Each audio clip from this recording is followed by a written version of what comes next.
하나님 아버지, 말씀을 전하기 위해서 서 있는 제가 하나님의 말씀을 전하기에는 얼마나 육신적으로 또 영적으로 연약한지를 아십니다. 말씀을 듣기 위해 앉아있는 지체들 중에 얼마나 많은 내적인 또 외적인 경제적인 그런 문제들로 싸움들로 힘들어하는 영혼들이 또 많은 줄 아십니다.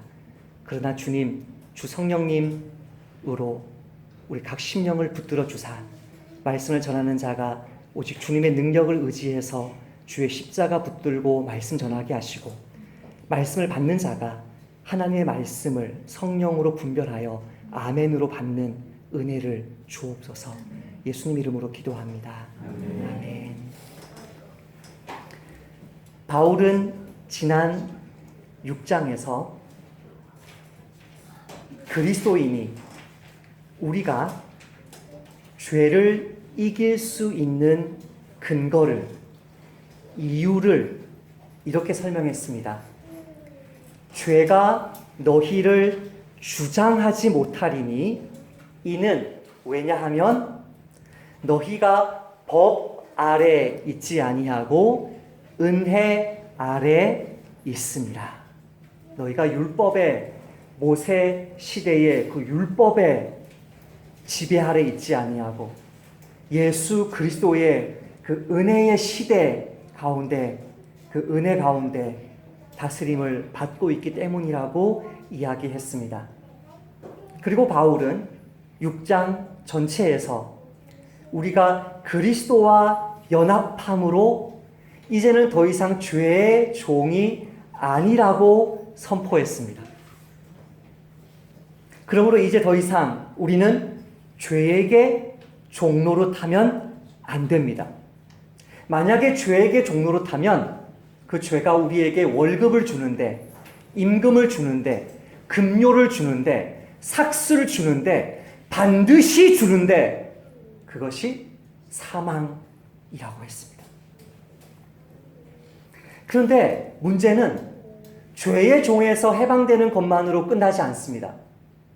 그래서 오늘 본문에서 율법을 다루는 것이거든요. 이 죄가 우리 삶에 어떻게 침투하냐면 율법을 통해서 침투합니다.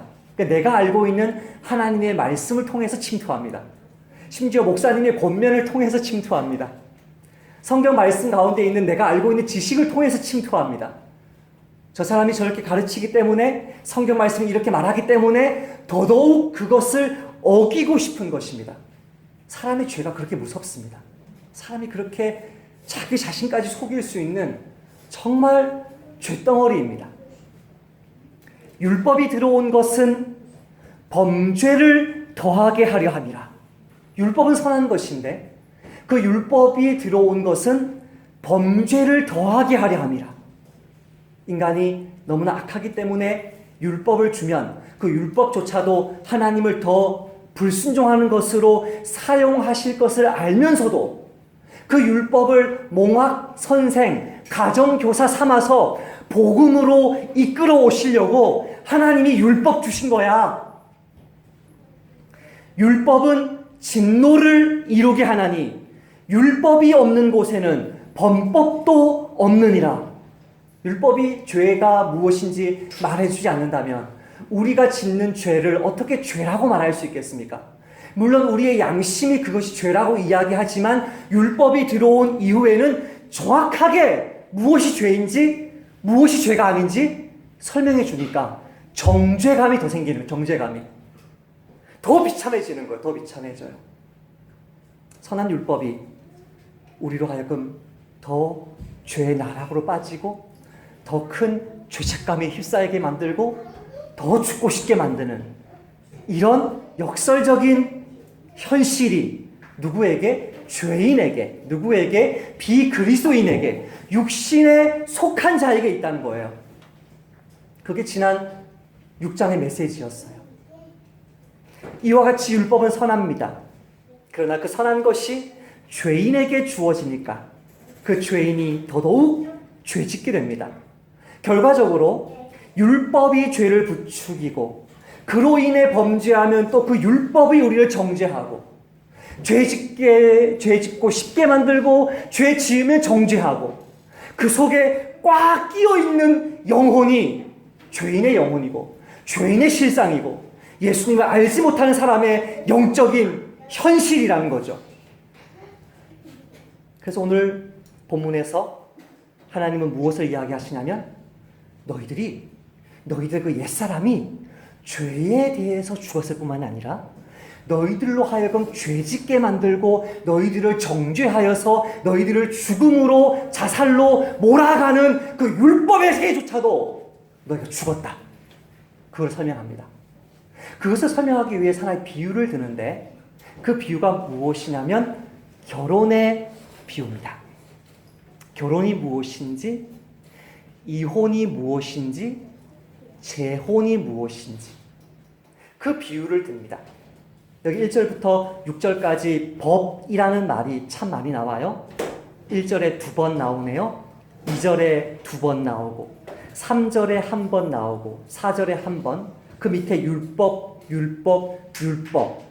이 모든 것이 같은 단어예요. 하나는 법으로 번역하고 하나는 율법으로 번역해서 이 법은 세속법인 것 같고 이거는 구약시대 율법 같은데 사실은 같은 법이에요. 노모스, 같은 단어를 썼어요.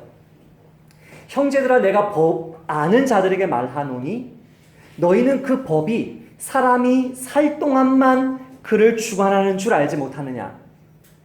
여러분 그 말 아세요 혹시? 공소권 없음. 이 사람이 살인을 저질렀어요.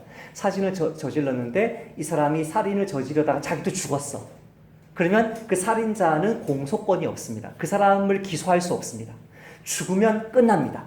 근데 이것은 율법도 마찬가지입니다. 로마법이나 세속법만 그런 것이 아니라 하나님의 율법도, 남편과 아내에 대한 율법도 한 사람이 죽으면 더 이상 그 사람에 관한 하나님의 율법은 이루어지지 않습니다. 특별히 남편과 아내의 법을 가지고 예를 듭니다. 2절 말씀 같이 읽어볼까요? 시작. 남편 있는 여인이 그 남편 생전에는 법으로 매인바 되나? 만일 그 남편이 죽으면 남편의 법에서 벗어나느니라. 많은 자매들이 이 말씀을 읽으면서 은혜를 받는다는 소문이 있습니다. 그런 은혜 받는 자매들이 나그네 교회에는 없기를 축복합니다. 형제들만 아멘 하는데 다시 우리 자매들 아멘 해주시기 바랍니다. 만약 남편이 죽으면 이 말의 은혜를 팍 받는 사람이 한 사람도 없기를 축복합니다. 이 말씀은 대표적으로 왜곡되는 말씀입니다. 정말. 이 말씀을 읽으면서 자매들이 막 은혜를 받고 그래요. 심지어 제가 제가 설교를 할 때마다 그 책에 대한 주석들을 저기 꽂아 놓는데요. 저기 꽂혀 있는 주석들 중에서도 그렇게 해석한 주석이 있습니다. 설교가 있습니다. 마치 이 남편이 나쁜 남편인 것처럼 말씀을 풀어가는 주석이 있습니다. 그거 잘못된 겁니다. 오해입니다. 자, 설명을 해보겠습니다. 우리 옛사람이 율법에서 어떻게 벗어났는지를 결혼이 무엇인지, 이혼이 무엇인지, 재혼이 무엇인지에 대한 율법을 통해서 비유하는데요. 이것을 3가지로 한번 요약해 보겠습니다. 여러분 다 알고 계실 것이고 이미 수차례 지난 4년간 이혼이나 결혼에 대한 본문이 나올 때마다 제가 있는 그대로 설명드렸듯이 아시겠지만 다시 한번 정리해 봅시다. 첫 번째, 결혼이 무엇입니까? 할렐루야. 누가 언약이라고 그러셨어요? 아, 네. 아, 할렐루야. 네. 저 가정은 절대 이혼할 수 없을 줄 믿습니다. 결혼이 무엇이냐? 언약! 이렇게 우리 상실 형제가 이야기해 주셨습니다. 2절 상반절 저 혼자 한 번 더 읽어보겠습니다. 남편 있는 여인이 그 남편 생전에는 법으로 그에게 매인바 되나? 여러분이 결혼식을 치르지 못했던, 여러분이 결혼한 사실을 사람들이 많이 알든 알지 못하든 하나님 앞에서 두 사람의 그 헌신이 결혼이라는 것을 짐 엘리엇의 전기를 통해서 제가 설교한 기억이 나는데요. 일단 남편이 되면, 일단 아내가 되면 그 남편 생전에는, 그 아내 생전에는 법으로 그에게 매인바 된다. 다시 말하면 이 법은 세속법을 얘기하는 게 아닙니다. 율법을 말하는 것입니다. 하나님의 법을 말하는 것입니다. 같은 단어를 지금 계속 쓰고 있는데 개역 성경이 오해가 생길 수 있도록 번역한 것입니다. 하나님의 법으로 그에게 매인바 됩니다. 왜 매인바 됩니까? 그 법이 계약이 아니거든요. 나라가 망하면 없어지는 법이 아니거든요.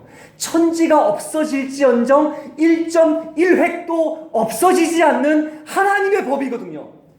그거를 언약이라 그러는데 계약이 아니라 언약으로 부부가 되기 때문에 에로스가 아니라 아가페로 부부가 되기 때문에 애정이 아니라 사랑으로 부부가 되기 때문에 감정 기복에 따라서가 아니라 일관된 의지로 부부가 되는 것이기 때문에 그 속에 감정도 따라오고 그 속에 애정도 있고 그 속에 에로스도 있고 그 속에 좋은 것들 다 있는 결혼이지만 핵심은 뭐다? 결혼은 언약이다.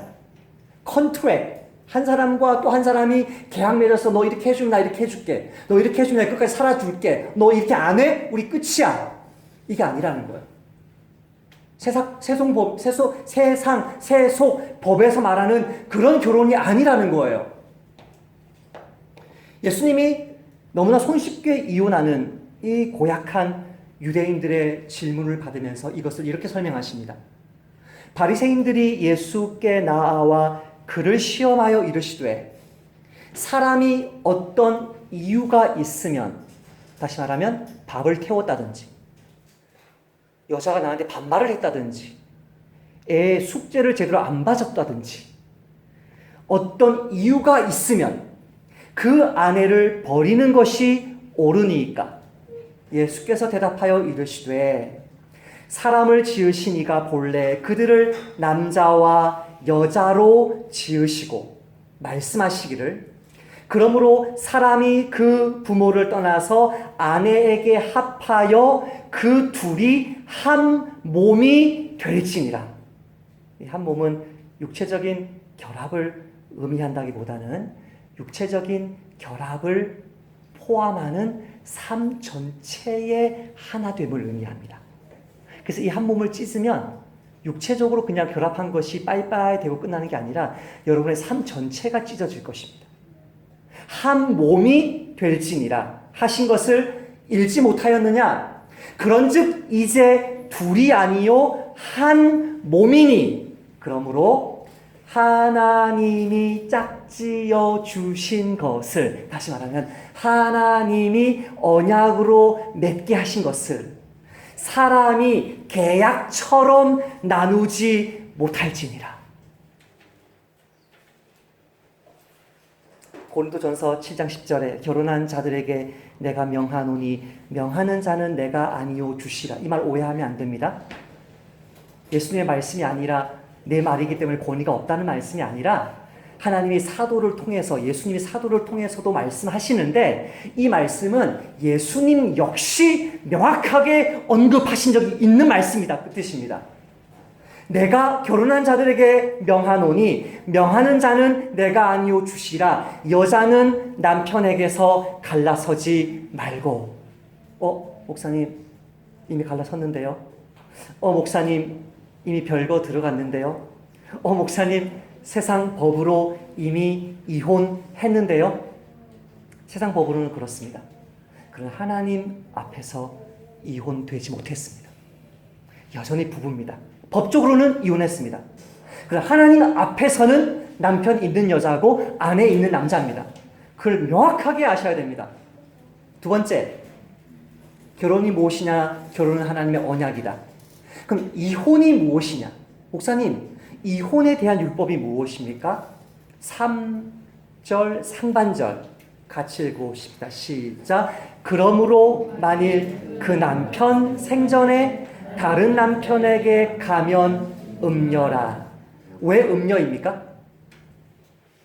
언약을 깨트렸기 때문입니다. 잠언에 보시면 음녀가 나옵니다. 그 음녀를 우리가 몇 개월간, 10개월 가까이 묵상했던 기억이 납니다. 잠언 2장 17절에는 그라는 말로 남성 대명사로 봤지만 사실 앞에가 있는 말이 음녀, 말로 홀이는 이방 계집했기 때문에 그녀라는 말이 맞죠. 제가 수정해서 읽겠습니다. 2장 17절.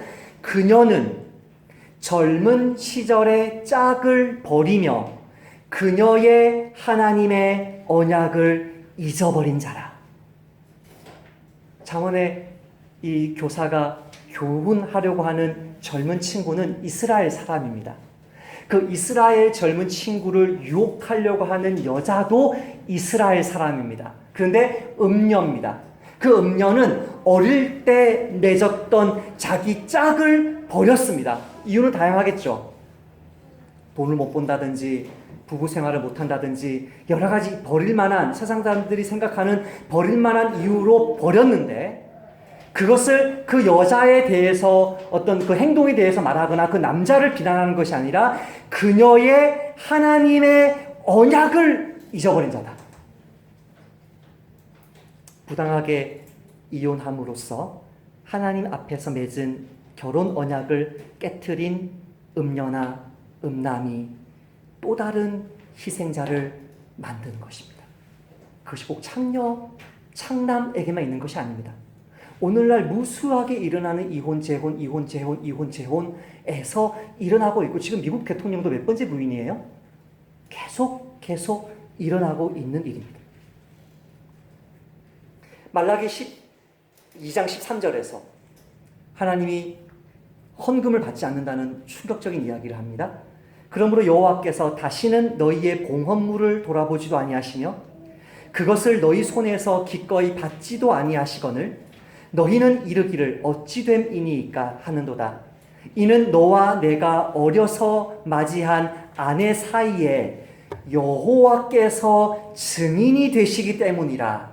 그는 내 짝이요 너와 서약한, 이 언약한이란 말입니다. 베리트라는 단어를 썼으니까 너와 언약한 아내로 돼 내가 그에게 거짓을 행하였도다. 물론 회개가 불가능한 죄는 아닙니다. 용서가 불가능한 죄도 아닙니다. 그러나 용서하지 않고 용서받지 못하고 회개하지 않는 자는 헌금조차도, 예배조차도 받지 않을 정도로 자기 아내를 버린 자는 하나님 눈 앞에서 맺은 그 언약을 깨뜨린 자다라고 정죄합니다. 어떻게 이 사람이 하나님 앞에 온전하게 나아갈 수 있겠습니까? 마태복음 5장 32절에 여기서 첫 번째 예외적인 경우가 등장합니다. 이혼할 수 있는 경우, 결혼이 깨어지는 경우. 첫 번째, 이혼 허용하는 케이스입니다. 나는 너희에게 이르노니 누구든지 음행한 이유 없이 아내를 버리면 이는 그로 간음하게 함이요 또 누구든지 버림받은 여자에게 장가드는 자도 간음함이라. 뭐 없이? 음행한 이유 없이. 육체적인 성적 불륜을 일으켰을 경우에는 하나님이 예외적으로 이혼을 허락하시는데, 그것은 이혼을 조장하시고 장려하시고 박수치기 위함이 아니라 어쩔 수 없이 그 여인을 보호하거나 남자를 보호하기 위해서, 다시 말하면 그 남자가 여자가 속해 있는 공동체를 보호하기 위해서 음행한 자는 출교하라고 고린도 전서가 명하죠. 그 공동체까지도 보호하기 위해서 공동체에서 내치는 것 역시 그 공동체를 보호하기 위해서인 것처럼, 남편이 다른 여자들과 계속해서 음행을 하고 아내가 다른 남자들과 계속 음행을 하는데 그 결혼 관계를 지키는 것은 이 여자로 하여금 미쳐버리게 만들 수 있기 때문에 그때는 보호하기 위해서 예외적인 경우로 이혼을 허용합니다. 근데 이혼을 허용하면서도 그 바람 피운 여자와 그 바람 피운 남자를 용서하는 것을 하나님이 기대합니다. 목사님, 설교가 갑자기 잔인해지네요 라고 생각하지 말고 들어보세요. 호세아의 아내가 그렇게 음란한데 하나님 돌이키고 데리고 오고 또 데리고 오라 그러죠. 데리고 오라고 하시면서 뭐라고 이야기하냐면 내가 그들의 반역을 고치고 기쁘게 그들을 사랑하리니 나의 진노가 그에게서 떠났음이라. 할렐루야. 창녀 같은 사람도, 창남 같은 사람도, 남창 같은 사람도 하나님의 진노가 그에게서 떠날 수 있어요. 그러니까 가능은 해요. 가능은. 완벽하게 막혀 있진 않아요. 결혼 관계가 회복되는 길이. 그러나 예외적이라고 생각해요. 저는 예외적이라고 생각해요. 저는 그렇게 여러분에게 강요할 수가 없어요. 너무나 무서운 죄이고 교회에서조차도 쫓아내야 될 죄이기 때문에, 성적인 죄는 너무나 무섭기 때문에 그런 성적인 죄를 계속 짓고 있는 남자와 산다? 이 사람 정말 어려운 사람이에요. 정말 하루에도 수십 번 자살하고 싶은 사람이에요. 예외적인 경우가 음행했을 때요. 두 번째 예외적인 경우, 고린도후서 7장 15절. 혹 믿지 아니하는 자가 갈리거든 갈리게 하라. 무슨 말이냐면, 여러분 둘 다 불신자였어요. 둘 다 불신자였다가 한 사람이 예수님을 믿게 되었어요. 근데 이 남편이 이 예수 믿는 꼴을 못 보는 거예요. 그냥 때리고 욕하고, 간음을 행하진 않았어요. 때리고 욕하고 온갖 방해와 그냥 정신병 걸리게 계속 이렇게 힘들게 하는 거죠. 난 니랑 못 산다. 교회랑 나중에 택해. 나 돌아올 때까지 결정해 하고 일주일 동안 집을 나가버리는 이런 일들 가운데 사도 바울은 뭐라고 얘기하냐면, 혹 믿지 아니하는 자가 갈리거든 갈리게 하라. 갈리게 하라. 저는 그렇게 권면한 적이 몇 번 됩니다. 갈리게 하라. 형제나 자매나 이런 일에 구애될 것이 없느니라. 그러나 끝까지 들어야 돼요. 그러나 하나님은 화평 중에서 너희를 부르셨느니라. 최선을 다해서 남편과 화평해라. 맞춰주고 예배 시간 조정해주고 교회 안 갈 때 최선을 다해서 집안일 해주고 남편을 왕으로 떠받들어주고, 반대일 수도 있어요. 여인을 여왕으로 떠받들어줄 수도 있어요. 최대한 화평에 힘써서 갈리지 않도록 노력해라. 두 번째, 이혼을 허용하는 예외적인 경우이나 이 역시 회복의 길이 열려 있습니다. 회복의 길이 열려 있습니다.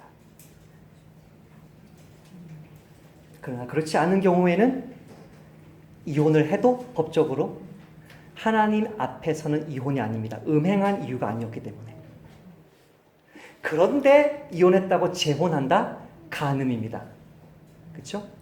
재혼한 여자나 남편이 다시 전 남편이나 전 아내에게 돌아온다? 두 번째 간음입니다. 간음한 이유 외에는, 신앙적으로 여러분이 버림받는 것 외에는 이혼할 수가 없습니다.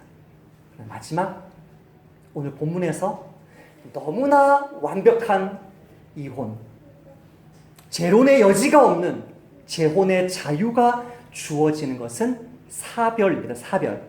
2절 하반절 제가 읽습니다. 만일 그 남편이 죽으면 남편의 법에서 벗어나느니라. 3절 하반절 같이 읽을까요? 그러나부터 시작.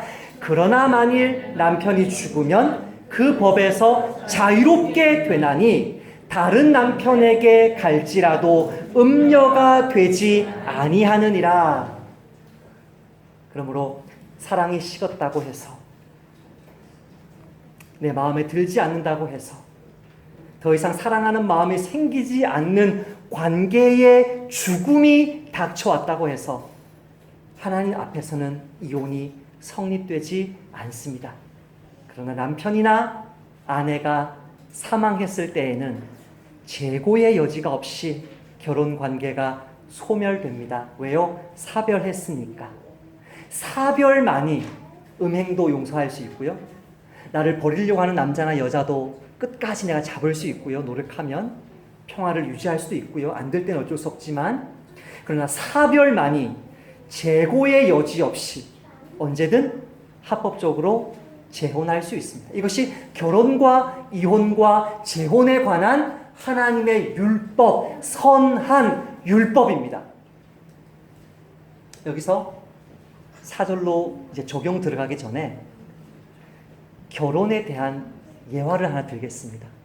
이 예화를 들려고 하는 이유는 많은 설교집들에서 오늘 7장 전반절을 보면서 이 율법을 나쁜 율법인 것처럼 그리고 마치 결혼 관계가 굉장히 이 나쁜 아내와 남편을 만났는데 그 나쁜 아내와 남편 만나서 헤어졌다가 좋은 남편 만난 것처럼 본문을 그리기 때문에 그것을 수정하기 위해서 폴 투르니에라는 사람의 그 전기에서 제가 몇 부분을 발췌해서 이 사람의 인생, 결혼 생활을 소개하려고 합니다.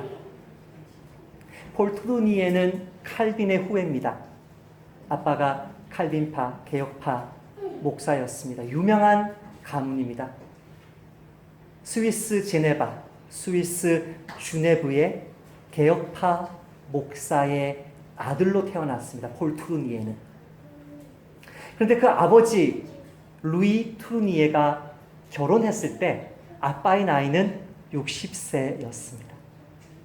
엄마의 나이는 28살이었습니다. 아마도 첫째 부인이 죽고 나서 재혼을 했거나 이 목사님이 독신으로 살고 있다가 나중에 이제 결혼을 하게 된 케이스 같습니다. 32살 연하인 처녀와 결혼하여 자녀를 둘 낳았는데 한 명이 폴 투르니에의 누나, 둘째가 폴 투르니에, 결혼 10년 만에 태어난 아들이었습니다. 폴을 낳았을 때 그 아빠의 나이가 70세. 아들을 본 지 2달 만에 소천했습니다. 엄마가 이 아이와 누나를 잘 키워내면 됐었는데 엄마는 불치병에 걸려서 폴이 6살 때 34살로 돌아가십니다. 누나와 폴 투르니에는 외삼촌 댁에 보내집니다. 폴의 고백입니다. 외삼촌과 아주머니는 아주 훌륭한 사람이었습니다. 관대하고 모범적이고 우리를 잘 돌봐주셨습니다. 그러나 내 마음은 완전히 깨어져 있었습니다. 내 영은 영원한 고독 속에 감추어졌습니다. 다른 아이들과 전혀 교제를 나눌 수 없었습니다. 고아 심리학자인 피에르 헨치니크 박사는 이렇게 말했습니다. 고아는 자신을 이 세상에 그 누구를 위해서도 존재할 가치가 없는 사람으로 생각한다. 인간이 존재할 의미가 없다는 것은 어떤 권리도 가질 수 없다는 것을 의미합니다. 그러므로 나는 모든 것에 대해, 모든 사람에 대해 빚을 지고 있는 사람입니다. 폴 투르니에의 자아상이 그랬다는 거예요. 지금도 저는 80세가 됐을 때 기록한 책인데 지금도 저는 사람들로부터 선물을 받으면 정말로 어떻게 해야 될지 몸둘 바를 모르고 당황하곤 합니다. 그래서 남의 호의를 받아들이기가 어렵습니다. 이 세상에 나를 위해서 존재하는 것은 아무것도 없다고 생각했기 때문입니다. 저는 저 스스로 살아야 했습니다. 아무것도 없는 황무지에서 생존하기 위해 내 안에 있는 모든 자원을, 재원을 끌어내야 했습니다. 많은 책을 썼지만 그것이 저의 지식에 전혀 도움이 되지 못했습니다. 모두 나의 생애를 극복해 보려는 노동일 뿐이었습니다. 얼마나 이 아이가 자기에게 갇혀 살았는지 아시겠죠? 22살이던 1920년 넬리라는 자매와 약혼합니다. 자기 아버지 후임으로 오신 목사님이 있는 그 자기 모교회에서 그 교리반에서 같이 교리를 배웠던 신앙인이었습니다. 그 넬리와 약혼을 하지만 이 약혼한 사실을 누구에게도 말하지 못합니다. 얼마나 내성적이고 소극적이고 그렇게 두려운 가운데 빠져 있는 이 정신과 의사, 이 심리학자. 1920년에 결혼하지만 제네바 의과대학에서 공부에 집중하고 23년에 졸업하고 파리에서 인턴하고 1, 2차 세계대전 마친 황폐한 독일을 정신적으로 재건하는 일에 또 헌신하고 그렇게 사회에 자기 삶을 드립니다. 1924년에 결혼합니다. 그런데 막상 결혼하니까 싱글일 때 보지 못했던 문제들이 하나 둘 드러나기 시작합니다. 어려서부터 아내는 신경질을 부리는 여인이었습니다. 왜 그랬습니까? 그 아내의 언니가 너무나 탁월한 거예요. 너무나 공부를 잘하는 거예요. 집의 모든 사랑을 독차지하는 거예요. 아빠, 엄마의 모든 것의 우선권을 다 가져간 그 언니로 인해서 패배감에, 열등감에 빠져서 자란 아내 넬리였어요. 끊임없이 신경질을 부립니다. 폴이 격려하면 할수록 그 아내 넬리는 폴의 기대와는 반대로 열등감에 빠져버렸습니다. 그의 솔직한 고백입니다. 그녀가 자신의 감정을 폭발하였습니다. 나는 조용히 참아내며 내 인내심을 시험하였습니다. 내 자존심을 지키려고 노력했습니다. 그러나 나도 한계점에 도달했습니다. 내 감정이 폭발했습니다. 결국 우리 두 사람은 같이 울어버렸습니다. 그러고는 다시 평정을 되찾고 기독교 가정의 한 남편과 한 아내의 자리로 돌아왔습니다. 그러나 나는 내 결혼 생활에 감사하며 살고 있습니다. 우리 사이에 해결된 일은 아무것도 없습니다. 폴 투르니에가 목사님 아들이었던 거의 유복자였던 교립 안에 있었던 이 자매가 예수님을 인격적으로 만나지 못한 모습으로 결혼하고 살다가 8년, 10년 계속된 갈등. 남편은 도와주려고 하는 그 모든 말은 아내는 자기를 무시하는 말로 들리는 거죠. 아내의 그 모든 모습은 남편에게 좌절감을 주는 거죠. 이런 모습 가운데 있다가 두 사람이 예수님을 인격적으로 만나게 됩니다. 성경 말씀을 묵상하고 주님의 말씀에 인도하심을 받고 성령이 지배하는 삶을 살아가게 됩니다.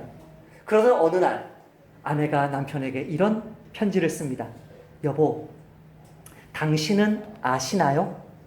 당신이 나에게 있어서 나를 가르치는 스승이고 나를 치유하는 의사이며 그리고 심리학자입니다. 더군다나 나의 목사님입니다. 목사님 뺨칠 정도로 교리를 빠삭하게 알았대요. 이 개혁파 후배가.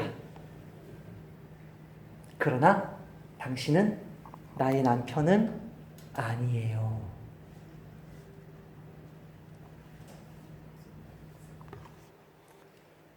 이게 전환점입니다. 예수님을 두 사람이 인격적으로 만나고 성경 말씀을 묵상하기 시작하면서 이제는 정말 새로운 모습으로 이 부부관계가 정립되어 갑니다. 이전에는 남편 때문에 미쳐 죽는 줄 알았어요. 이전에는 아내 때문에 미쳐 죽는 줄 알았어요. 어떻게 변하는지 보세요. 지금까지 부부로 살아오면서 나는 지식이 있고 아내는 그렇지 못하다고 생각했습니다. 나는 싸우고 따졌으며 모든 생각을 파괴하는 파괴자였습니다. 선한 지식이 어떻게 파괴하는지 보세요.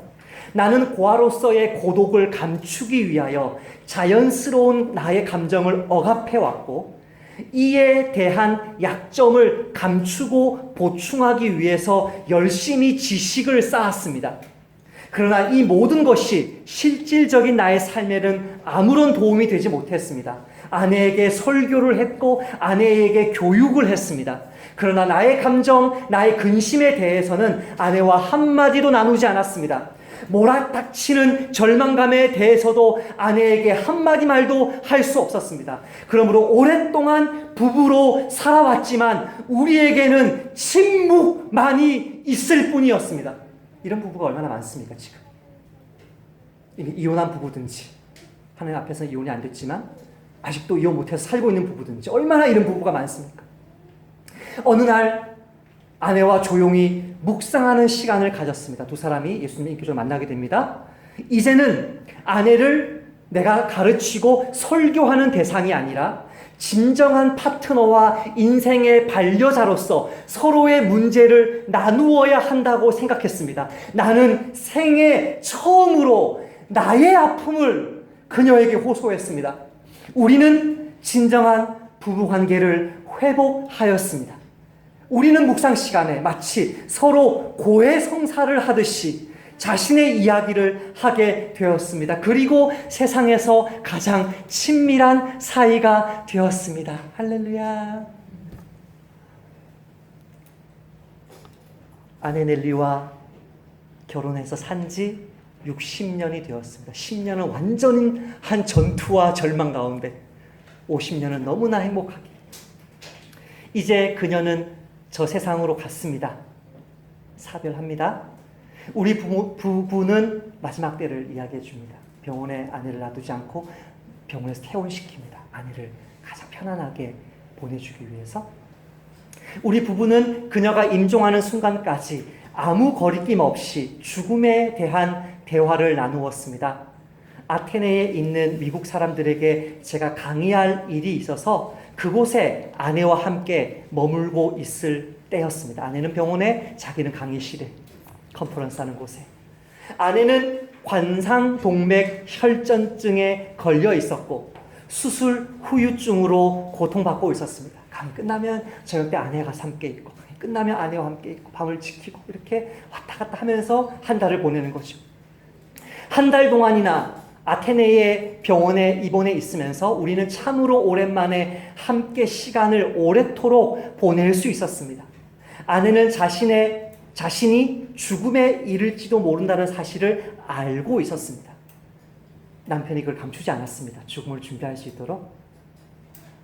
어느 날 갑자기 그녀는 지난달에, 너무나 아팠을 때, 지난달에 자신이 심장마비로 죽지 않은 것이 다행한 일이었다고 말했습니다. 그것이 그녀의 마지막이 되는 날이었습니다. 그녀는 계속 말했습니다. 그리스 친구들이 참 좋은 일을 했어요. 당신은 전에 그리스에서 강의하고 싶어 했지요? 그래, 물론 그랬지.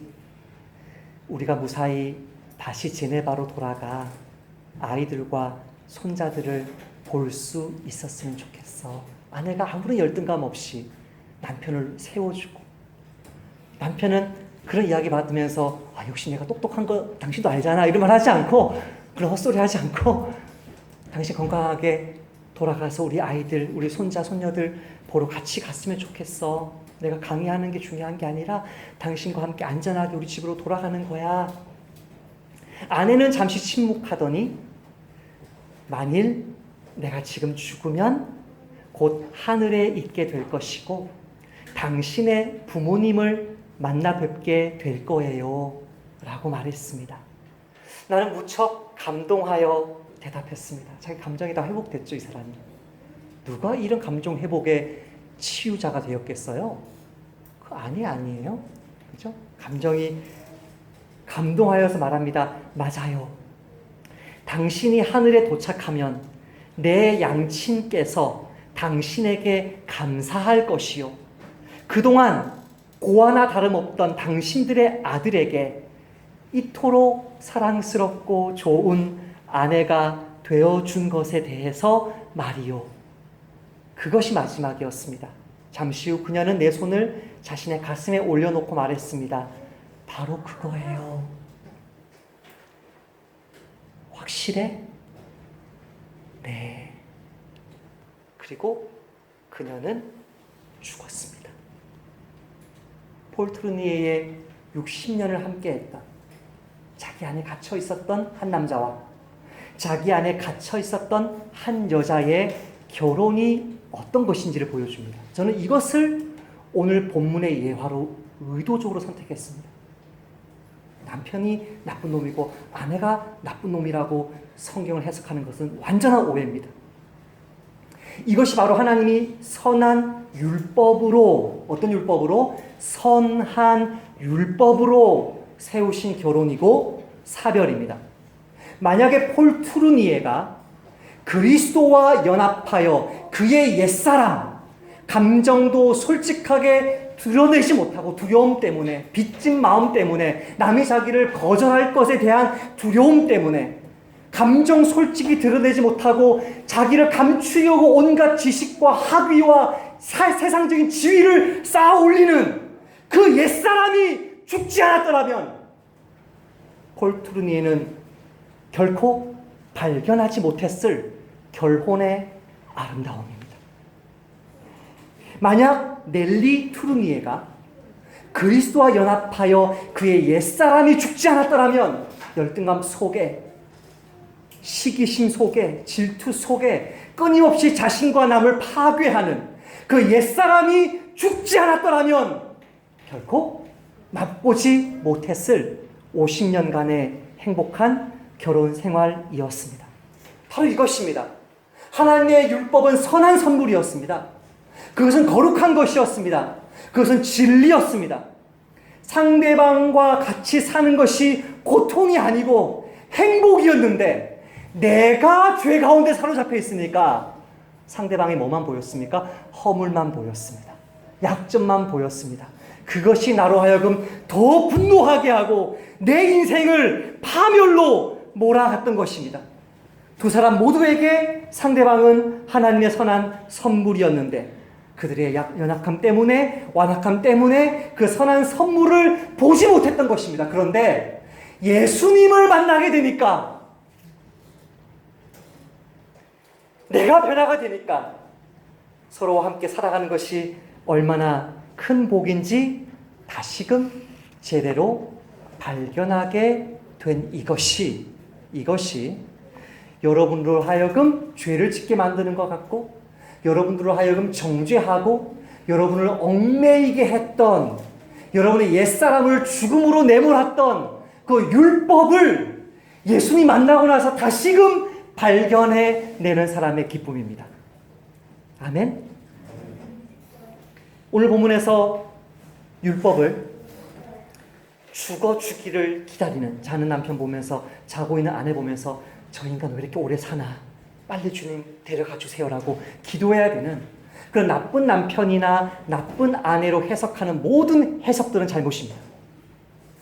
다음 주 우리가 읽게 되겠지만 12절 말씀, 여러분 성경책 있으시면 12절 말씀 읽으실 수 있죠? 12절 말씀 한번 읽어보십시오. 다음 주에 읽겠지만 시작. 이로 보건대 율법은 거룩하고 계명도 거룩하고 의로우며 선하도다. 할렐루야.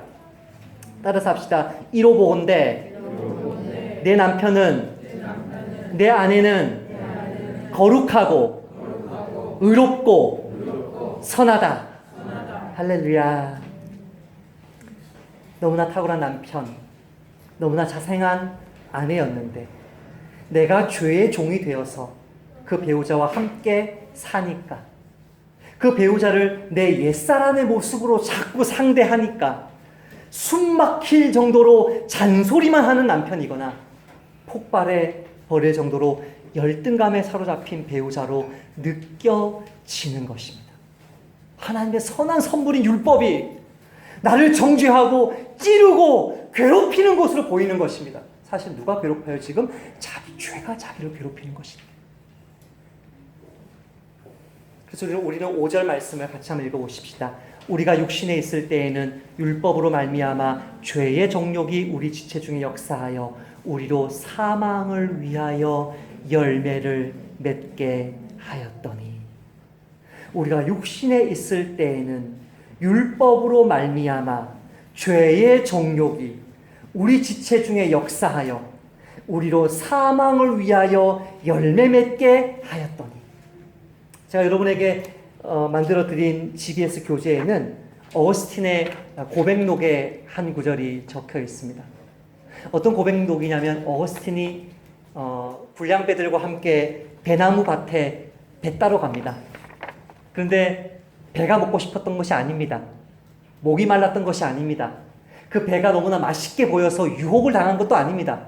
그냥 어른들이 배설이 하지 말라 그러니까 엄마가 간음죄를 범하지 말고 모니카가 특별히 남편이 있는 여자는 절대 건드리지 말라고 하니까 더더욱 죄를 짓고 싶어서 그렇게 죄 가운데 나아간 것입니다.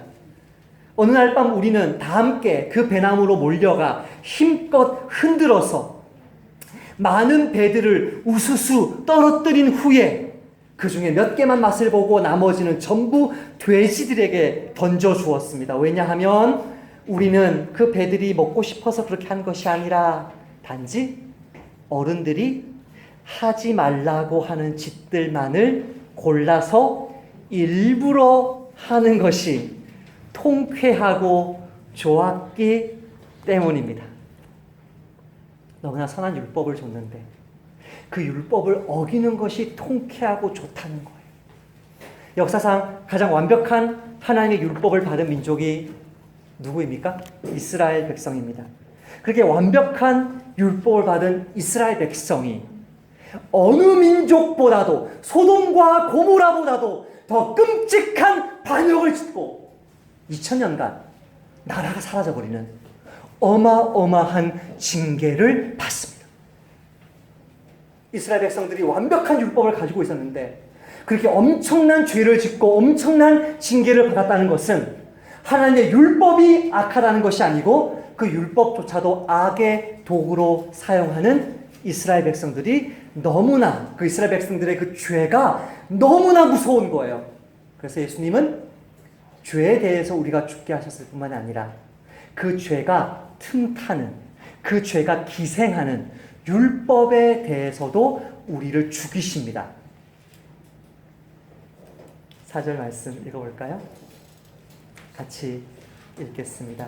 시작. 그러므로 내 형제들아 너희도 그리스도의 몸으로 말미암아 율법에 대하여 죽임을 당하였으니 이는 다른 이 곧 죽은 자 가운데서 살아나신 이에게 가서 우리가 하나님을 위하여 열매를 맺게 하려 함이라. 자, 여러분 이 4절 말씀에 죽음의 느낌이 나는 단어가 몇 개 나옵니까? 이 4절 말씀에 죽음에 관한 느낌이 나오는 단어가 몇 개 나옵니까? 그러므로 내 형제들아 너희도 그리스도의 몸으로 말미암아 예수님이 육체적으로 죽으신 것을 나타내죠. 율법에 대하여 죽임을 당하였으니 이는 다른 이 곧 죽은 자 가운데 살아나신 이에게 가서 우리가 하나님을 위하여 열매를 맺게 하려 함이라. 예수님이 죽으셨다는 것을 3번 강조했습니다. 예수님이 율법에 대하여 언제 죽으셨습니까? 십자가에 못 박혀 죽으셨을 때 죽었습니다. 우리는 율법에 대해서 언제 죽었습니까? 예수님이 십자가에 못 박혀 죽을 그때 우리 옛사람도 함께 죽었습니다. 아멘? 우리가 예수님을 믿었을 때 예수님과 연합하게 되었는데 예수님의 죽으심과 연합하고 예수님의 부활과 연합했는데 예수님의 죽으심에 연합할 때 우리의 옛사람을 죄짓게 만드는 율법에도 죽임 당했습니다. 아멘? 여러분 아멘 안 하시기로 작정했죠? 그것이 얼마나 부당한 것인지를 이렇게 한번 설명해 보십시다. 이 4절 다시 한번 보세요. 그러므로 내 형제들아 너희도 그리스도 몸으로 말미암아 율법에 대하여 죽임을 뭐 하였으니? 당하였으니. 자, 당했다. 능동태예요, 수동태예요? 수동태예요. 내가 믿으려고 노력하면 진짜 죽은 거고 안 믿기거나 하면 안 죽은 거고 그게 아니고 수동태로 죽임을 당했어요. 물어보겠습니다. 누가 죽였나요, 우리를? 우리 옛사람을 누가 죽였나요? 우리 옛사람을 그리스도와 함께 누가 십자가에 못 박아 죽였나요? 하로 시작하는데 하나님이 죽이셨단 말이에요. 하나님이. 여러분 왜 그러세요, 여러분? 네, 왜 그러세요? 6장 4절 말씀에서도 우리가 이미 설교한 본문이었습니다. 그러므로 우리가 그의 죽으심으로 합하여 세례를 받음으로 그와 함께 장사되었나니. 장사되었다. 내가 나를 장사시켜요? 비즈니스 말고 그 베리얼, 땅에 묻는 장사. 에? 누가 장사시켜요? 누가 우리를 죽였어요? 완벽하게 죽어서 관에 못 박고 땅에 묻었단 말이에요. 누가 했어요, 이거를? 하나님이 하셨단 말이에요. 안 믿는 강팍한 영혼들 들으세요. 하나님이 우리를 이미 예수님 안에서 그분의 십자가에 우리 옛사람 죽였습니다. 아멘. 그러므로 이제는 더 이상 율법이 우리에게 대해서 아무런 푸시, 억압, 정죄하지 못해요. 목사님, 그러면 이제 율법 안 지켜도 돼요? 아니요. 그렇진 않아요. 제가 왜 자꾸 나쁜 남편으로 비유를 드는 저 설교집들이 잘못됐다고 이야기하냐면 절대 성경은 그렇게 가르치지 않아요. 성경은 절대 그렇게 말하지 않아요. 율법은 선해요. 내가 죽은 그 율법은 뭐냐면 내가 옛사람일 때 죽은 거예요. 5절이 그렇게 설명하지 않았어요? 네? 5절 다시 한번 읽어볼까요? 5절 시작. 우리가 육신에 있을 때에는 스탑. 우리가 불신자였을 때에는 그 말이에요.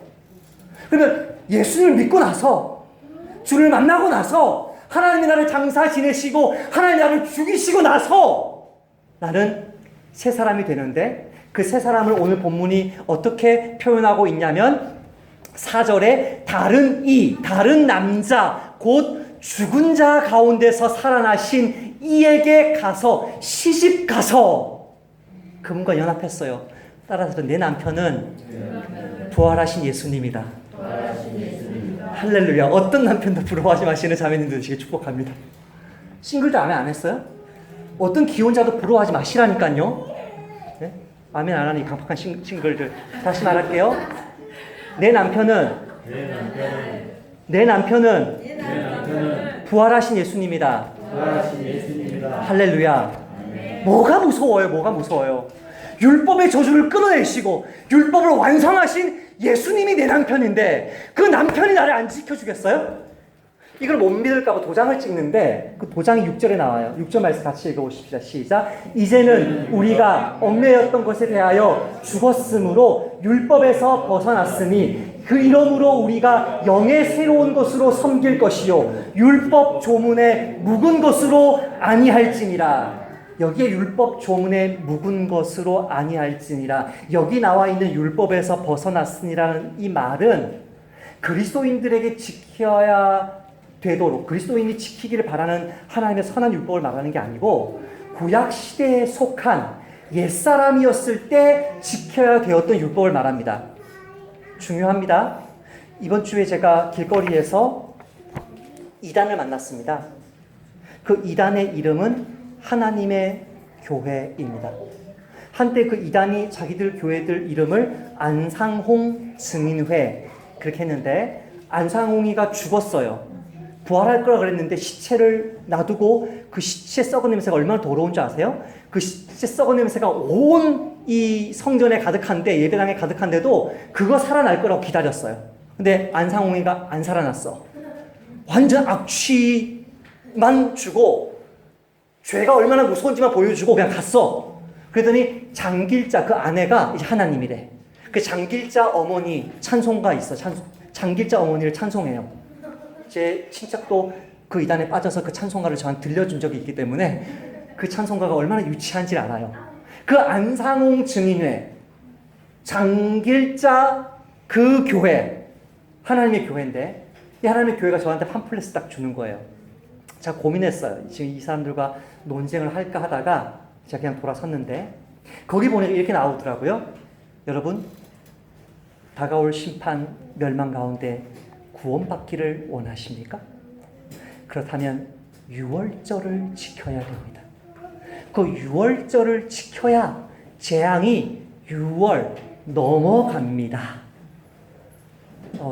여기서 제가 욕을 해야 되는데 예수님처럼 이 독사에 이렇게 하면 욕을 해야 되는데 막 욕이 나오려고 해요. 얼마나 그게 더럽고 악하고 거짓된 말인지. 6월절 어린 양으로 예수님이 십자가에 이미 죽었는데 왜 6월절을 지켜요? 미쳤어요? 예수님이 6월절 어린 양으로 완성하셨는데 그 죽음을 왜 6월절을 지켜요? 그래서 죽을까봐, 멸망할까봐, 지옥 갈까봐 무수히 많은 사람들을 두려움에 빠뜨려서 우리나라 신천지와 함께 하나님의 교회가 양대 이단이에요. 양대 통일교로 또 이제 저리 가라. 여호와의 증인 저리 가라요. 신천지와 하나님의 교회. 지옥에 대한 두려움으로 사람들을 진짜 지옥으로 몰아가는 사람들. 그 사람들이 누구냐면 율법에 묵은 것으로, 조문에 묵은 것으로 사람들을 아직도 억제이고 있는 나쁜 도둑들, 영적인 강도들이에요. 그러나 예수님과 결혼한 사람은, 부활하신 예수님과 결혼한 사람은 그 부활하신 예수님의 영을 받아요. 그 부활하신 예수님의 영을 받아서 새로운 것으로 섬길 것이요, 듀로 종살이, 새로운 것으로 종살이 할 것이요. 이 종살이는 율법에 하는 것이 아닙니다.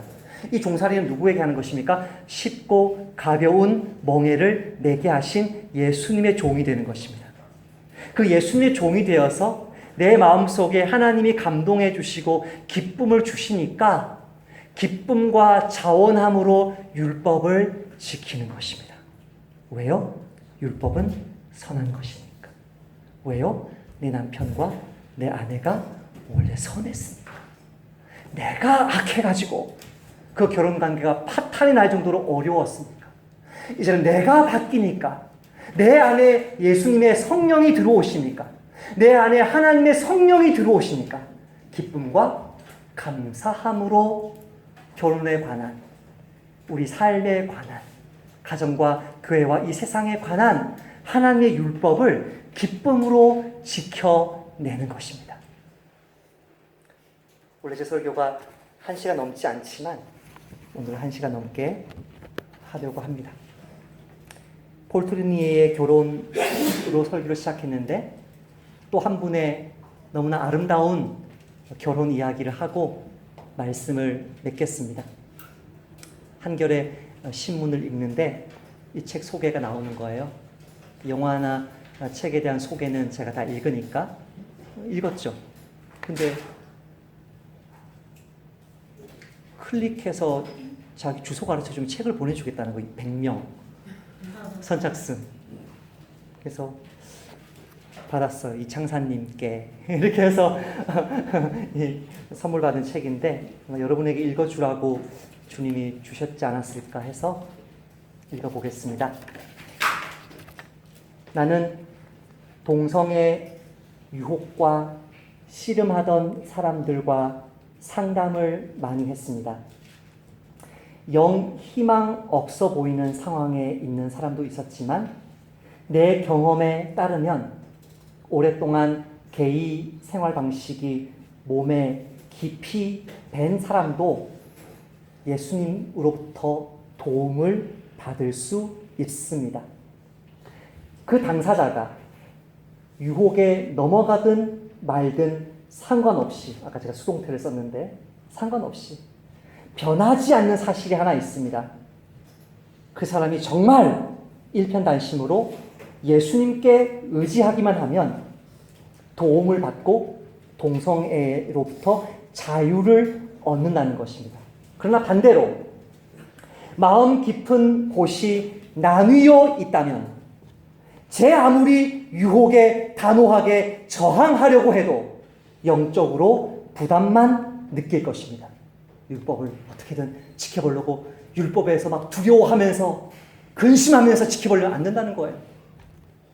성령이 주시는 기쁨과 감사함으로 일편단심 하나님을 의지해야 된다는 것이죠. 비뚤어진 시선 하나만으로도 그 사람의 마음이 나뉘어 있음이 드러나며 예수님은 이를 마음으로 하는 간음이라고 하셨습니다. 단호할 때 비로소 지속되는 자유가 주어집니다. 그러므로 동성애라는 짐을 지지 않는 사람들은 동성애 성향의 사람들이 겪고 있는 커다란 고통과 외로움을 이해하려고 노력하는 것이 중요합니다.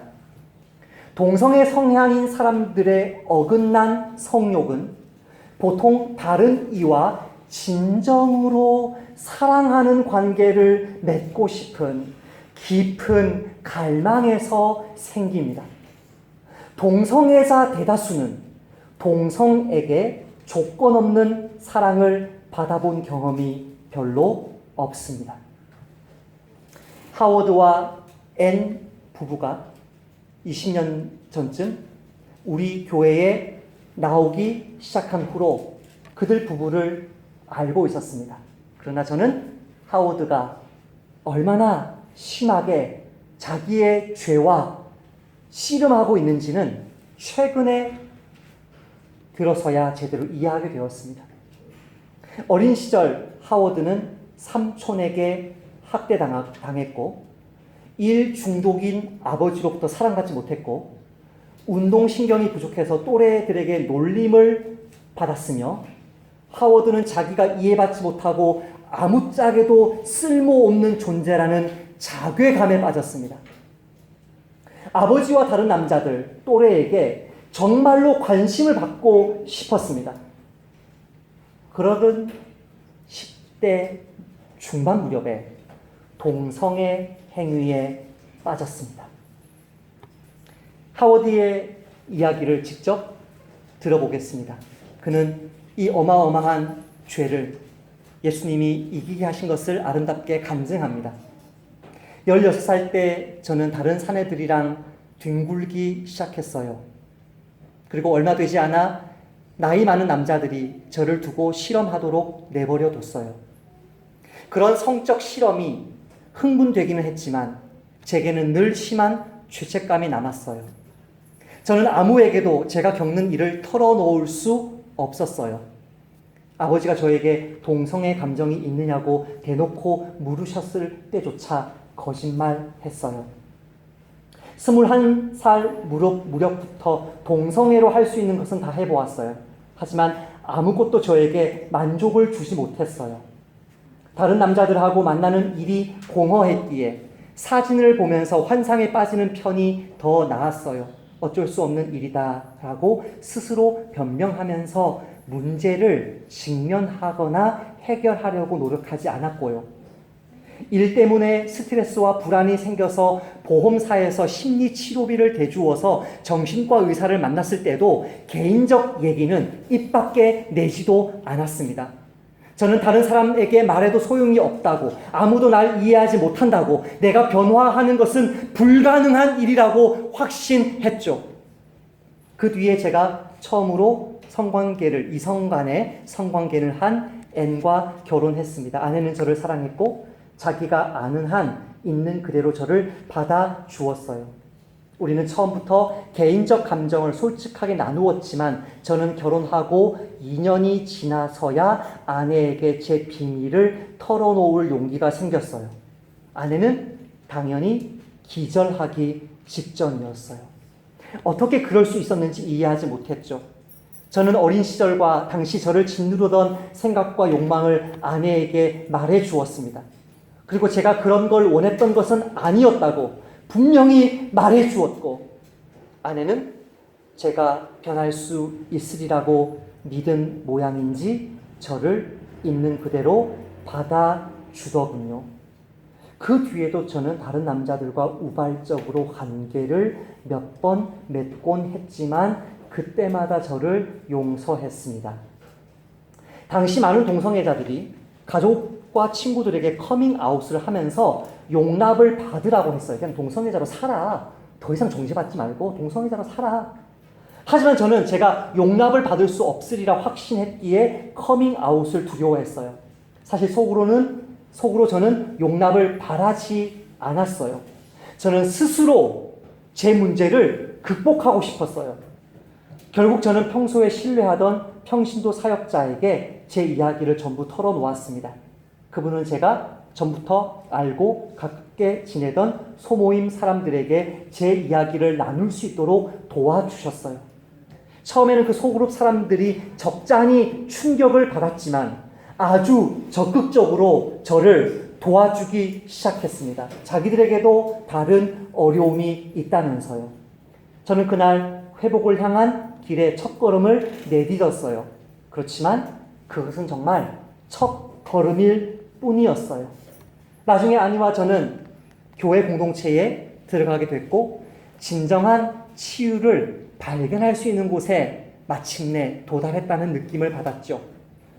저의 그런 마음은, 인식은 어느 정도는 맞았지만 가끔 저의 기분이 처지거나 우울해지면 다시 음란한 생각에 빠졌고 예전 생활 방식으로 돌아갈 뻔한 적도 몇 번 있습니다. 분명 저 혼자 힘으로는 문제를 이길 수 없었어요. 그래도 저는 해낼 수 있다면서 자신을 속였고 아내에게는 내가 잘 살고 있다고 납득시켰죠. 그러면서 음란한 눈길에 관한 예수님 말씀을 외면했습니다. 제 양심은 점점 더 무뎌졌습니다. 마음도 점점 더 굳어져 갔습니다. 애는 계속 저를 믿어주었고 하나님은 저희에게 아들 둘을 주셨습니다. 하지만 이런 복을 받으면서도 저는 점점 더 깊이 침몰하고 있었습니다. 그러는 어느 날 교회의 한 친구가 제가 포르노그래피를 보고 있는 것을 발견했습니다. 처음에는 거짓말로 상황을 모면해 보려고 했지만 결국은 죄를 인정할 용기가 생겼습니다. 이제 저는 그 신앙 공동체에서 쫓겨나는 일만 남았다고 생각했습니다. 그런데 아무도 제 행동을 묵인하지 않는데도 정죄를 받는 기분은 아니었습니다. 분명 나를 혐오할 것 같았던 사람들이 순간 진실한 형제애의 눈으로 제 눈을 똑바로 쳐다보았습니다. 제 마음이 녹기 시작했습니다.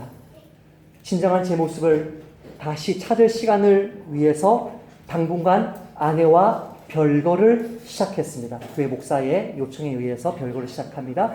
그 기간에 애는 교회 공동체에서 한 약속과 저에게 한 약속을 신실하게 지켰습니다. 아내는 나중에 이렇게 말했어요. 결혼할 때는 앞으로 이런 일이 일어날 줄은 상상도 못했어요. 하지만 우리는 약속했잖아요. 또 정확하게 말하면 언약했잖아요. 무슨 일이 있더라도 하나님과 교회 서로에게 계속 신실하겠다고요. 그때는 그 약속의 의미를 잘 몰랐지만 이제는 알겠어요. 그 약속이, 그 언약이 우리를 보호해 준 거예요. 우리를 다시 하나로 이끌어 준 거예요. 물론 N이 옳았습니다.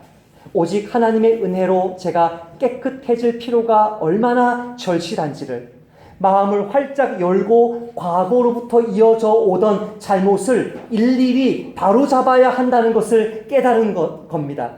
그때야 문제의 그 뿌리에, 내 동성애 문제의 뿌리에 나의 이기심이 깊이 자리하고 있다는 것이 보였습니다. 그리고 저를 묶고 있는 어둠의 속박에서 하나하나 풀려나는 것을 느꼈습니다. 저의 회개가 깊어지면서 마음은 한결 가벼워졌고 생각도 더 자유로워졌습니다. 그리고 마침내 다시 저의 아내와 자녀들에게 돌아가게 됐습니다. 그리고 지금 우리는 어느 때보다 더 가까운 가족이 되었습니다. 저는 일평생 따라다니며 괴롭히던 저주는, 저를 일평생 따라다니며 괴롭히던 그 저주는 깊은 기쁨으로 변했습니다. 그리스도는 제게 깨끗한 양심이라는 선물을 주셨습니다. 이보다 더 훌륭한 보배로운 선물이 어디 있을까요? 그 덕에 앞으로 어떤 일이 닥치더라도 피하지 않고 바라볼 용기가 생겼습니다. 앞으로도 계속 유혹을 받을 걸 알아요. 그래도 언제나 뚫고 나갈 길이 있다는 것도 압니다. 제 힘을 뛰어넘는 도움을 받을 수 있다는 것을 이제는 알기 때문입니다. 이 도움이 어디서 옵니까? 나와 결혼하신 부활하신 예수님으로부터 옵니다. 할렐루야. 이 도움이 어디서 옵니까? 그 예수님이, 하나님이 내 마음에 심어주신 성령으로부터 옵니다. 이 목사님은 이렇게 결론 짓습니다. 진정한 자유를 얻는 길은 모두에게 열려 있고 그 길을 믿느냐는 우리에게 달려 있다. 주저하지 않고 자신을 그리스도께 드리면 반드시 그분은 우리를 자유롭게 하실 것이다. 이 은혜 붙잡고 어떤 연약함, 어떤 혼란스러움, 어떤 마귀의 정죄가 있을지라도 뒤로 물러나지 마시고 공동체를 멀리하지 마시고 은혜 가운데 주의 말씀 붙잡고 나의 신랑 되시는 예수님 의지하여 이번 한 주도 승리하시는 나그네교회 모든 성도들 되시기를 축복합니다. 아멘.